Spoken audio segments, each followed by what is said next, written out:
सो continue करते हैं। Next about let manganese 25, the electronic configuration is argon 18 4s2 and 3d5 25 electron. Okay, तो इसमें तो देखो 3d5 ऑलरेडी हाफ फिल्ड है। इसी तरह से for example iron 26, so electronic configuration will be argon 18 that is 4s2 and 3d6। तो इसमें देखो 3d में 5 अनपेयर्ड इलेक्ट्रॉन हो गए, यानी मैग्नीज में 5 अनपेयर्ड इलेक्ट्रॉन है। आयरन की अगर बात करें तो 3d6 and definitely d is containing 5 orbitals, so 1 2 3 4 5 and 6, तो अनपेयर्ड इलेक्ट्रॉन तो 4 ही होए, so iron is containing 4 unpaired electrons। Unpaired electrons का जो कांसेप्ट है वो बहुत इंपॉर्टेंट है मैग्नेटिक बिहेवियर को डिटरमाइन करने के लिए, वो एप्लीकेशन है इलेक्ट्रॉनिक कॉन्फ़िगरेशन की, नेक्स्ट करेंगे इसके बाद स्टडी। इसी तरह से for example cobalt 27, so the electronic configuration will be argon 18, this is 4s2 and 3d7, और 3d7 का मतलब यहां पर एक इलेक्ट्रॉन और फिल अप कर दिया तो नंबर ऑफ अनपेयर्ड इलेक्ट्रॉन 3 ही रह गए। इसी तरह से फॉर एग्जांपल निकल 28, ओके, सो निकल 28 की अगर बात करें तो electronic configuration is argon 18 that is 4s2 and 3d8, और 3d8 की बात करें तो यहां पर एक इलेक्ट्रॉन और फिल अप कर दिया आपने, तो यहां पर अनपेयर्ड इलेक्ट्रॉन रह गए 2। ओके, इसी तरह से फॉर एग्जांपल कॉपर 29, ध्यान से देखना कॉपर 29 को, आर्गन 18 4s2 और 3d9, ध्यान से देखिए इस एलिमेंट को। ओके, सो डेफिनेटली 4s2, अब देखो इसको फुली फिल्ड करने के लिए एक इलेक्ट्रॉन यहां पर ट्रांसफर कर जाएगा कि नहीं, because fully filled electronic configuration is also most stable. So इसका एक्चुअल कॉन्फ़िगरेशन क्या होगा फिर, argon 18 4s1 and 3d10, so that is the fully filled electronic configuration. तो फुली फिल्ड इलेक्ट्रॉनिक कॉन्फ़िगरेशन को अटेन करने के लिए the copper will having this exceptional electronic configuration। okay, तो chromium and copper are having exceptional electronic configurations to attain stability। clear है?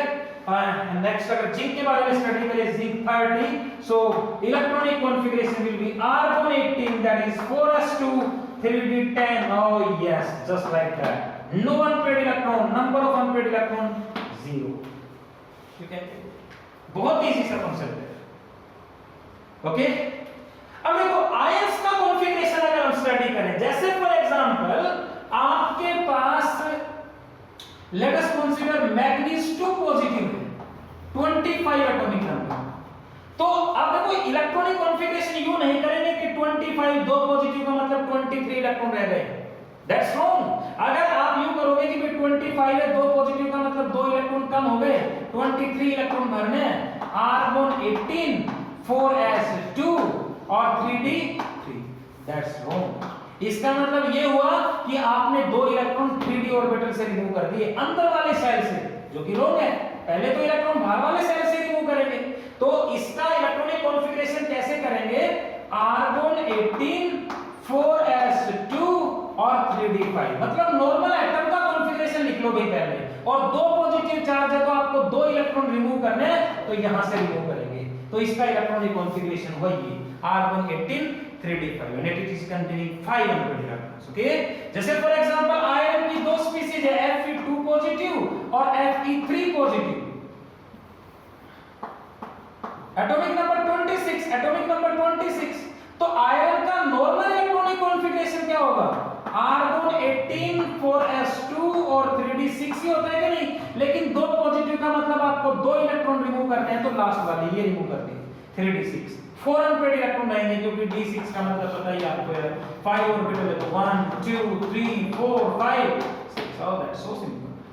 Argon 4s2 3d6, लेकिन 3 electron remove करने हैं, तो 2 यहां से और फिर 1 यहां से, तो 3d5, तो इसमें अनपेयर्ड इलेक्ट्रॉन रह गए 4 और 5 का मतलब यहां पर अनपेयर्ड इलेक्ट्रॉन रह गए आपके पास 5। कैरी आउट कर सकते हैं, बहुत इजी सा कांसेप्ट है, बहुत इजी सा कांसेप्ट है। ओके, इसी तरह से फॉर एग्जांपल जैसे मान लो कॉपर 29 का इलेक्ट्रॉनिक कॉन्फ़िगरेशन हो गया, आर्गन 18 4s1 3d10, एक्सेप्शनल है, हाफ फिल्ड क्या नाम है फुल्ली फिल्ड करने के लिए 4s का एक इलेक्ट्रॉन ट्रांसफर्ड होता है यहाँ पे।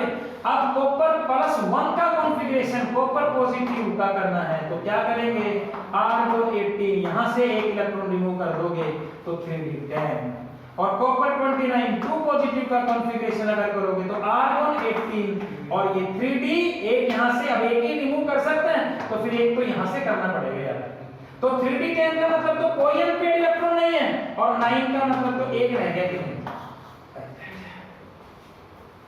ठीक है भाई, बिल्कुल फाइंड आउट कर सकते हैं, वैलेंस इलेक्ट्रॉन को फाइंड आउट कर सकते हैं।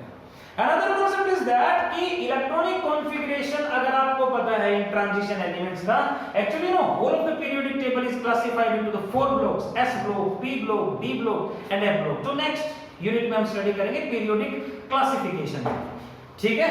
तो एक्चुअली इनमें क्या होता है कि जिन एलिमेंट्स के f ऑर्बिटल्स में और d ऑर्बिटल्स में अनपेयर्ड इलेक्ट्रॉन होते हैं, जिन एलिमेंट्स के f और d ऑर्बिटल में अनपेयर्ड इलेक्ट्रॉन होते हैं ना, उनमें पैरामैग्नेटिक कैरेक्टर होता है।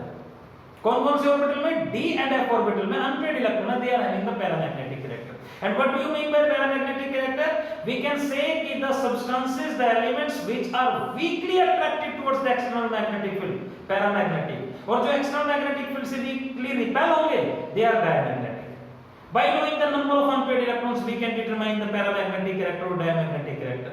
Any element, any species having any unpaired electron in d orbital or f orbital, that will be paramagnetic. Okay? And if there is no unpaired electron in d orbital and f orbital, that type of the species will be diamagnetic.